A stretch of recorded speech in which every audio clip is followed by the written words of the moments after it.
titre de l'actualité ce 26 mars, Washington a condamné ce mercredi les violences liées au référendum constitutionnel dimanche en Guinée.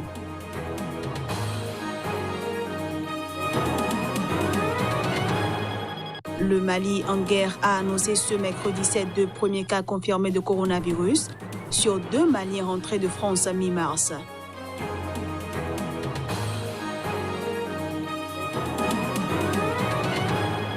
Et puis l'Algérie, qui compte actuellement 230 cas de coronavirus, a approuvé ce mercredi la chloroquine pour traiter le Covid-19 dans certains cas.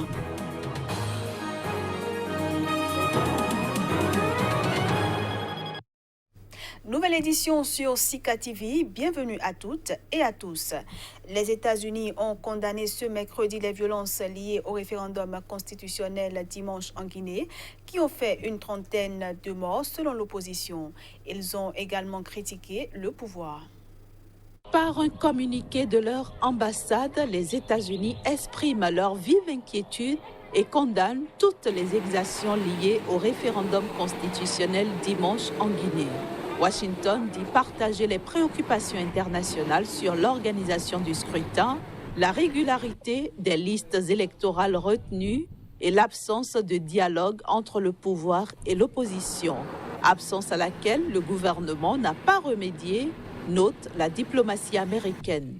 Dans un communiqué, le représentant de l'ONU en Afrique de l'Ouest, Mohamed Ibn Chambas, a condamné tous les actes de violence, l'usage excessif de la force, ainsi que les violences à connotation intercommunautaire survenues à Nzérékoré. La France avait quant à elle estimé ce mardi que le référendum et les législatives qui se sont tenues simultanément n'étaient pas crédibles. Le pouvoir n'a toujours fourni aucune indication précise sur la participation ou l'annonce de résultats. Le ministre de l'administration du territoire a cependant assuré mercredi que l'immense majorité des Guinéens avaient pu voter dans la discipline, la sérénité et la quiétude totale. Les appels au boycott se sont traduits par endroits par des actes de violence, a-t-il reconnu, en faisant état de quelques 450 bureaux de vote vandalisés ou saccagés et d'un mort près de Mamou. Le Mali a enregistré ses 2 premiers cas testés positifs au coronavirus. Les 2 personnes sont de nationalité malienne et sont entrées de France à la mi-mars. Jusque-là épargné, le Mali a fini par enregistrer ce mercredi 2 cas de contamination au coronavirus. Un vaste pays sahélien où des régions entières sont inaccessibles aux services de l'État en raison des violences djihadistes et des conflits intercommunautaires qui ensanglantent des communautés depuis 2012. Mais les hôpitaux de la capitale tentent ces dernières semaines de se préparer tant bien que mal à la pandémie. Au quartier du Point G, un ancien bâtiment désaffecté a été ainsi transformé en centre de confinement avec 7 lits. Nous sommes chargés du diagnostic de tous les cas suspects au Mali. Donc si quelque part au Mali, on identifie quelqu'un qui a les symptômes, les signes, ou qui a été exposé parce qu'il a voyagé ou parce qu'il a voyagé avec quelqu'un qui était infecté. Donc voilà, donc on nous envoie et nous sommes impliqués dans le diagnostic moléculaire de ces cas suspects-là. Afin de lutter contre la propagation de la pandémie du coronavirus, le président Ibrahim Boubacar Keïta a annoncé ce mercredi un couvre-feu nocturne dans tout le pays. En plus de l'état d'urgence qui prévaut dans notre pays, en raison du contexte sécuritaire, l'état d'urgence sanitaire est décrété. Un couvre-feu est également décrété. Il sera rigoureusement appliqué de 21h à 5h du matin jusqu'à nouvel ordre, et ce à compter de ce jeudi, a déclaré le chef de l'État sur la télévision publique malienne. Malgré le risque sanitaire autour de la pandémie, le président malien a confirmé que les élections législatives qui ont été repoussées à différentes reprises auraient bien lieu ce week-end. Ibrahim Boubacar Keïta a également annoncé la fermeture des frontières terrestres, sauf au fret et au transport de marchandises, et que les marchés resteraient ouverts. Le gouvernement fera tout.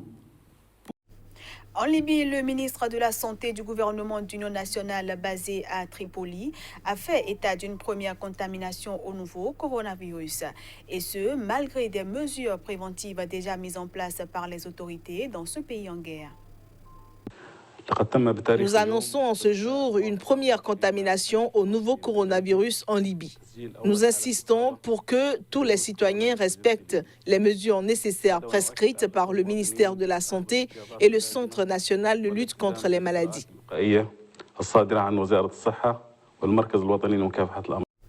Je le disais en titre, l'Algérie a approuvé la chloroquine pour traiter le Covid-19 dans certains cas. C'est le ministère algérien de la Santé qui a fait l'annonce. Alors que le débat fait rage entre les médecins à propos de l'efficacité de la chloroquine contre le nouveau coronavirus Covid-19, les États, eux, ont pris le devant. Après le Maroc, la Tunisie, c'est au tour de l'Algérie d'adopter la chloroquine. Le ministère algérien de la Santé a déclaré que les hôpitaux du pays peuvent l'utiliser pour traiter les patients infectés par le coronavirus. Toutefois, la déclaration précise que le médicament doit être utilisé pour traiter certains cas de Covid-19 conformément à un protocole médical spécifique. La chloroquine est l'un des médicaments antipaludiques les plus anciens et les plus connus, bien qu'elle ne soit plus recommandée dans une grande partie de l'Afrique en raison de la résistance que lui opposent les parasites du paludisme. Dans le traitement des patients atteints du paludisme, le médicament a été utilisé pour réduire la fièvre et l'inflammation. Selon l'Organisation mondiale de la santé, il n'y a pas encore de preuve définitive de son efficacité dans le traitement du Covid-19, mais il fait partie des essais en cours. Pendant ce temps, la course au stock a commencé dans le monde. À noter que 17 personnes sont mortes de Covid-19 en Algérie, qui compte actuellement 230 cas de coronavirus, dont 54% dans la province de Blida, au sud de la capitale Alger. Le gouvernement éthiopien a annoncé ce mercredi l'amnistie et la libération prochaine de plus de 4000 prisonniers. Une mesure pour faire de la place dans des prisons surpeuplées et confrontées au risque de propagation du coronavirus. En Éthiopie, la ministre de la Justice a indiqué aux médias d'État que la mesure d'amnistie et de libération des détenus concernerait plus de 4000 prisonniers, dont la plupart sont incarcérés pour des infractions mineures ou pour consommation de drogue et qui ont moins d'1 an à purger avant la fin de leur peine. Les conditions de vie dans les prisons éthiopiennes sont dures et peuvent menacer la vie des prisonniers, indiquait le département d'État américain dans son dernier rapport sur les droits de l'homme dans le monde. Ces établissements sont confrontés à un fort surpeuplement ainsi qu'à un système d'hygiène et de soins inadéquat, selon ce même rapport. Le 24 mars, l'Éthiopie a confirmé les cas de 12 personnes positives au nouveau coronavirus. Le Premier ministre éthiopien Abiy Ahmed a mis en œuvre plusieurs mesures pour empêcher la transmission du virus, dont la fermeture des frontières et des limitations au nombre de passagers dans les transports publics. Mais ces appels à pratiquer la distanciation sociale sont peu suivis d'effets, de larges rassemblements continuant de se former dans la capitale Addis Abeba pour des cérémonies religieuses ou d'autres événements. L'Éthiopie n'a pris aucune des mesures de confinement observées dans beaucoup d'autres pays. Aux États-Unis, le candidat à l'investiture démocrate Joe Biden a critiqué le président Donald Trump pour sa réponse à la pandémie de coronavirus et son espoir d'ouvrir les États-Unis d'ici Pâques. Donald Trump a sous-estimé la gravité de la crise pendant des semaines et il continue de retarder la mobilisation de nos ressources nationales pour du matériel médical pouvant sauver des vies pour nos médecins, nos infirmières, nos travailleurs en première ligne.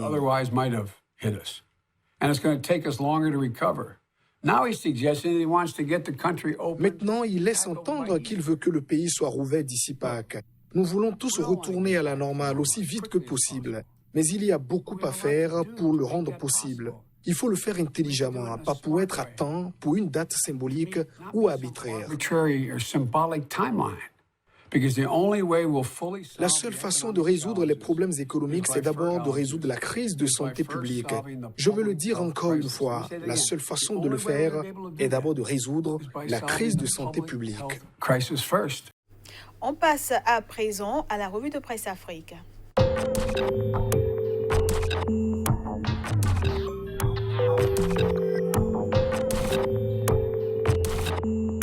Bonjour à tous et bienvenue dans la revue de presse Afrique du jour. Lorsque la nation est en péril, les dissensions politiques se taisent momentanément. Face à la propagation du coronavirus, Macky Sall a reçu hier au palais ses farouches opposants.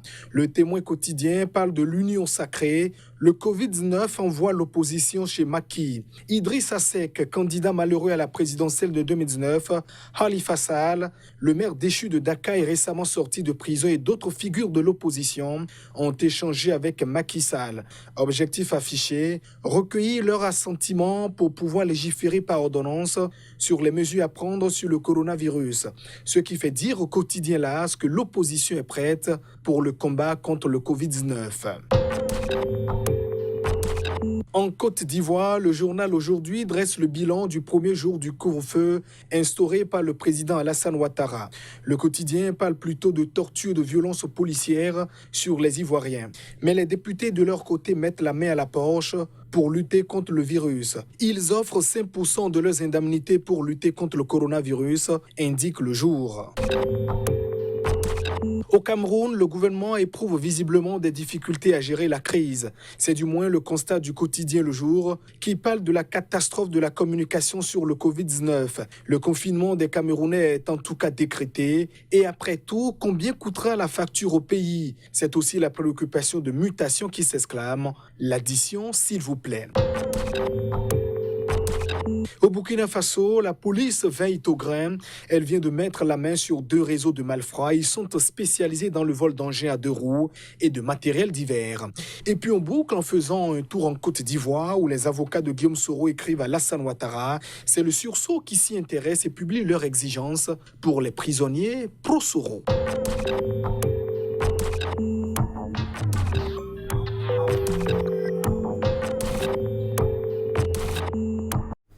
Et c'est la fin de cette édition que je vous remercie d'avoir suivi.